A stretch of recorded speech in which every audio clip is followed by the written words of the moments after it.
lại phù lệ pa lung kí tô na con đi nô bằng tan số kí tô ít thì mua tao kí ngay đơ mù tin tâm lệ lùng địa lâm gió khóm tao đê ta cho pa chân nu u cuốn cha đê xung quanh khát lắm khá chỉ kiếm cha đê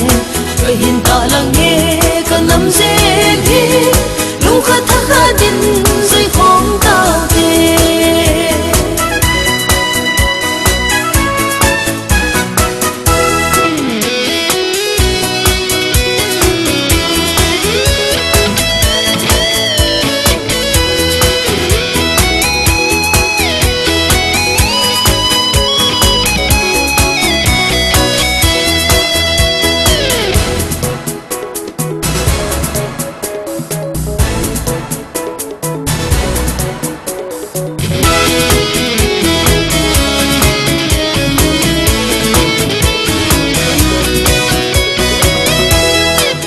lom hàng tung số cái tao đê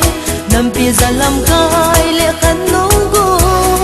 u lệ ba tuần lại lung kia tô bằng lung khát din khát tha chỉ khóm tao đê